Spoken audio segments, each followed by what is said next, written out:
Assalamualaikum warahmatullahi wabarakatuh. Halo guys, kali ini saya akan menjawab pertanyaan-pertanyaan kalian yang muncul di kolom komentar. 15 menit, yuk kita simak bareng-bareng ya. Adapun pertanyaan yang akan saya jawab, yang pertama yaitu pertanyaan yang berhubungan dengan akuntansi ya. Kemudian juga saya jawab semampu saya karena mungkin ada beberapa pertanyaan kalian yang tidak didukung dengan data-data sehingga saya tidak bisa untuk menjawabnya. Kalau saya jawab, saya takutnya salah gitu, karena kan akuntansi itu kan sebuah siklus yang berkelanjutan. Kemudian saya juga mengucapkan terima kasih atas komen-komen positif yang ada di beberapa video saya dan doa-doa yang ditujukan kepada saya. Semoga doa-doa itu kembali juga kepada orang yang mendoakan. Terima kasih.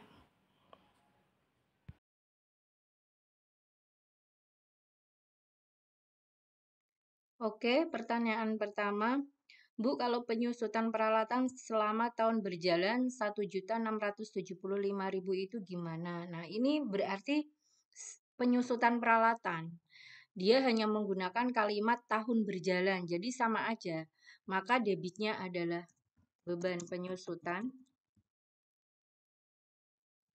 sebesar 1.675.000 dan kreditnya adalah akumulasi penyusutan peralatan. Sebagaimana kita menyusutkan peralatan ya, atau menyusutkan harta tetap, yaitu sebesar 1.675.000. Oke, kita lanjut ke pertanyaan kedua.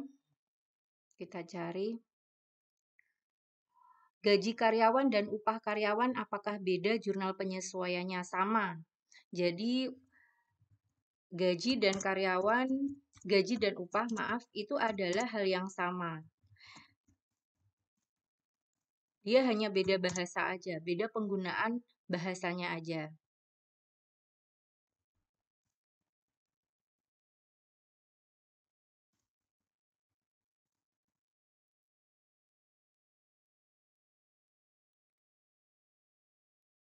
Kita lanjut. Pertanyaan yang ketiga. Ibu, saya mau nanya, kalau pendapatan diterima di muka sebesar 4 juta, yang telah diserahkan kepada pelanggan sebesar 2,5 juta, itu jurnal penyesuaiannya kayak gimana ya? Nah, ini yang saya maksud datanya nggak lengkap ya. Ini harus dicek dulu di neraca saldomu. Cek dulu neraca saldomu. Di situ datanya itu utang pendapatan diterima di muka atau pendapatan. Nah, itu. Dicek ya, dicek akunnya itu pendapatan diterima di muka, nama akunnya maksud saya pendapatan diterima di muka atau pendapatan. Karena ini kan ada dua metode dalam menyesuaikan pendapatan diterima di muka. Ada yang metode utang. Nah, kalau metode utang itu ini loh, pendapatan diterima di muka dengan utang itu sama ya. Itu hanya nama lainnya aja kalau menurut saya itu sama. Jadi ada dua metode, nanti cek video saya, jurnal penyesuaian pendapatan diterima di muka. Jadi saya nggak bisa menjawab ini karena datanya nggak lengkap. Jadi untuk pendapatan diterima di muka ada dua penyesuaian. Tinggal kamu cek neraca saldonya. Selanjutnya, Kak izin bertanya, kalau modal lebih besar debit setelah dijumlahkan, hasilnya ditulis minus atau pindah ke debit? Semoga dijawab. Nah, untuk jawaban seperti ini hanya ada dua kemungkinan kalau saldo akhir modal ada di posisi debit ya. Kemungkinan pertama,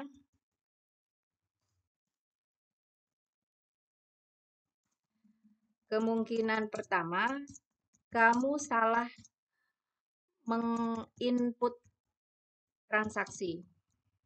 Jadi salah melakukan jurnal atau salah dalam melakukan posting buku besar itu bisa aja terjadi. Jadi saya nggak bisa ngecek kecuali kalau ada datamu di tangan saya ya. Nah, Kesalahan yang kedua adalah salah soal. Nah, itu. Soalnya yang salah gitu. Jadi orang yang membuat soal itu tidak memperkirakan sehingga saldo modal ada di posisi debit. Jadi itu tidak mungkin terjadi ya. Pertanyaan selanjutnya, jika ada penyesuaian pendapatan diterima di muka, kira-kira seperti apa bentuk penyesuaiannya menggunakan metode perpetual? Nah, eh, ini setahu saya aja ya, setahu saya itu perbedaan metode perpetual sama periodik itu digunakan untuk perusahaan dagang di mana dia mengelola cara pengelolaan dalam pembelian barang dagang kan misalnya. Nah, jadi mohon dikoreksi jika saya salah, silakan ditulis juga di kolom komentar. Pendapatan diterima di muka itu hanya ada dua perlakuan dalam penyesuaian, yaitu dengan menggunakan metode piutang, maaf, metode utang atau metode pendapatan. Untuk linknya sebentar, saya carikan ya.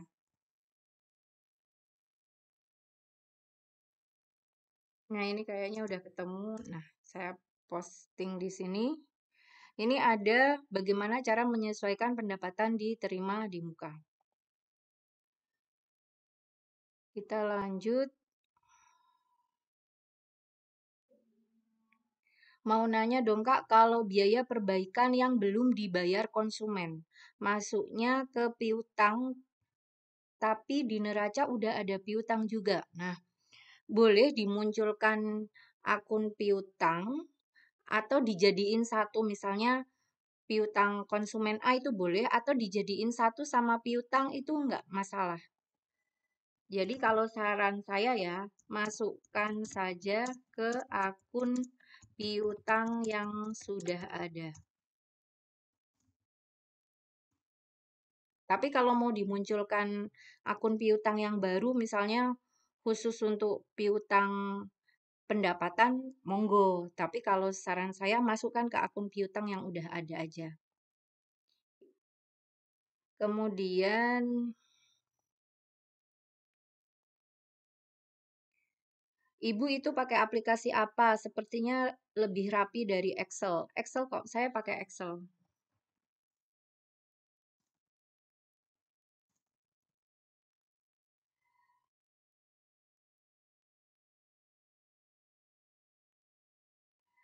Ibu mau tanya, mungkinkah saldo kas di pertengahan minus, tapi di akhir tidak minus? Nah, ini sama kayak tadi yang modal saldonya ada di posisi debit. Sebenarnya ini hal yang tidak wajar, gitu. Jadi ini hal yang tidak wajar. Saldo kas selalu ada di posisi debit.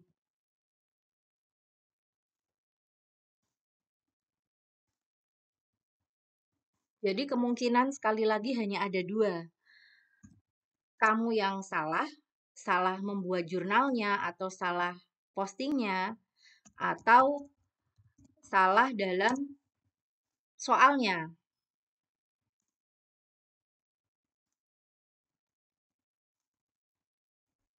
Salah menentukan jurnalnya ya, menentukan akun jurnalnya.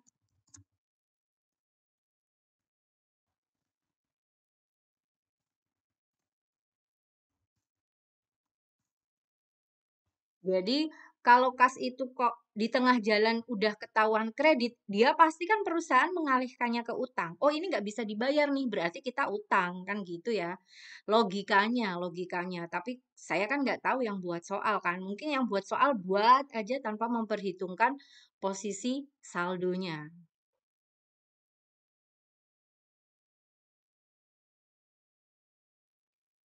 Bu, kalau saldo di kas itu bisa minus nggak? Nggak, karena saldo normal kas selalu ada di posisi debit. Jadi, saya jawab dengan tegas enggak, kecuali salah soal atau salah jurnal. Misalnya aja ada tadi transaksi yang membeli secara kredit, kamu nulisnya secara tunai sehingga menyebabkan kasnya berkurang. Nah, seharusnya kan enggak. Nah, gitu. Jadi sekali lagi saldo kas itu tidak mungkin minus. Bu, kalau nggak ada tanggalnya gimana? Soalnya ini tentang cerita, hanya ada 1 Januari. Ya disesuaikan aja, dibikin poin-poin aja biar enak. Bingung juga jawabnya karena nggak dikasih contoh ya. Cara menjurnal persediaan untuk metode periodik gimana, Kak? Nah, ini sebenarnya udah di posisi yang benar ya penanya ini pada di video pencatatan metode periodik dan pertual. Saya cuma minta disimak ya. Coba disimak perbedaannya. Sudah ada tahap-tahapannya kok di video saya.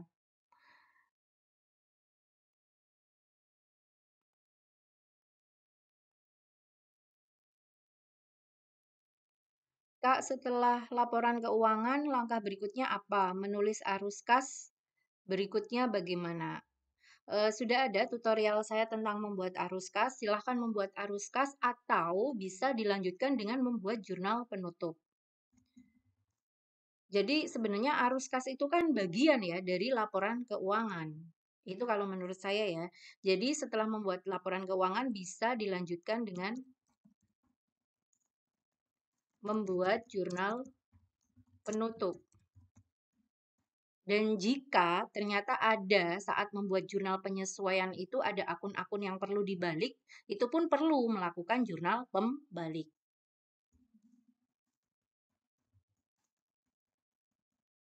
Jadi dicek aja ya, jurnal penutup ini hanya untuk menutup akun-akun nominal, sedangkan jurnal pembalik ini untuk membalik akun-akun tertentu di jurnal penyesuaian.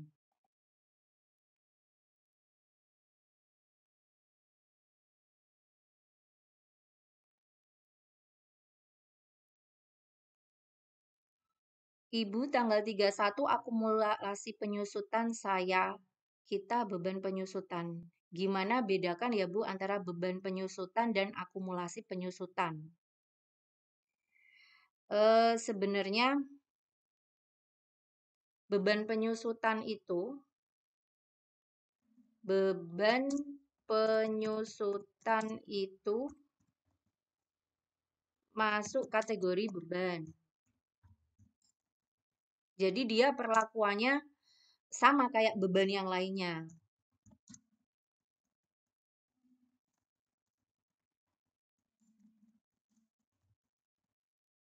Yang nantinya akan dibuat penutup.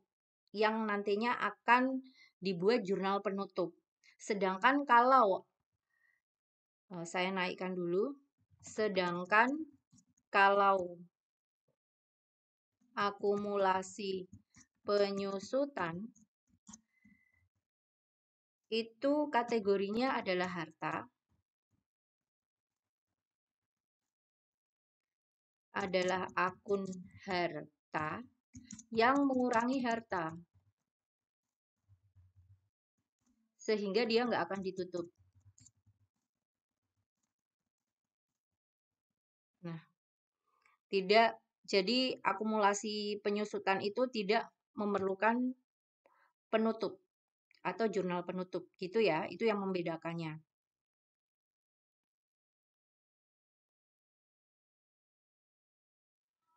Bu, mohon dibalas untuk laporan keuangan neraca, apakah akun private tidak dikasih masuk? Oh, private itu masuk ke laporan perubahan modal. Nah, jadi tidak masuk ke neraca ya, karena dia udah masuk ke perubahan modal. Kalau bunga masuk mana ya? Nah, ini bunga apa dulu? Bunga bisa beban bunga bisa bunga diterima di muka juga bisa. Nah, ini bunga apa dulu? beban bunga bisa, atau bunga diterima di muka. Nah, tergantung ini uangnya diterima di muka atau gimana nih. Nah, cek ya.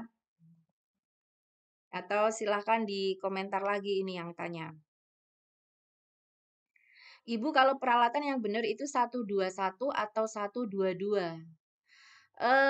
Semuanya benar, tergantung. Tergantung ya, tergantung perusahaannya. Ada perusahaan yang pakai 121, ada perusahaan 122, asalkan lihat daftar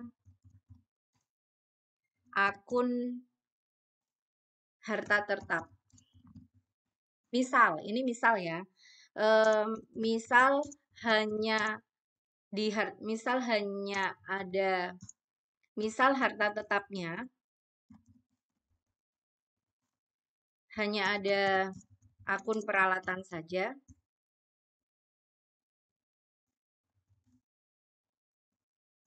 maka nomornya 121. Tapi kalau misalnya ada selain peralatan dan lebih liquid lagi, misalnya apa ya?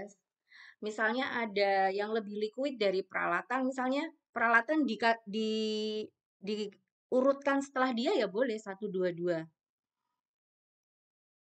Jadi tergantung ya, misalnya kalau ada peralatan, ada kendaraan. Nah, kendaraan itu kan lebih susah dicairkannya daripada peralatan. Berarti peralatan lebih liquid. Jadi peralatan 121, kendaraan 122. Misal ada yang lebih liquid lagi selain peralatan. Misalnya apa ya? Saya kok belum menemukan ya yang selain peralatan. Misalnya dia mau pakai kata gunting. Nah, perusahaan salon ada kata gunting dimasukkan sebagai akun. Nah, gunting 121, peralatan 122. Nah, itu boleh. Jadi tergantung masing-masing perusahaan. Yang di tanggal 11 itu pendapatan kita kan ditambah nih. Kok akun pendapatannya ditulis di kredit? Oh, lah memang pendapatan kalau bertambah di posisi kredit.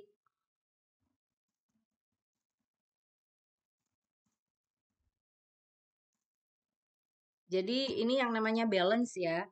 Balance itu ada debit, ada kredit. Tidak selalu yang di posisi debit itu bertambah, tidak selalu yang di posisi kredit berkurang. Nah, perlu dipahami. Terima kasih sudah menyimak video saya. Jangan lupa subscribe and wassalamualaikum warahmatullahi wabarakatuh.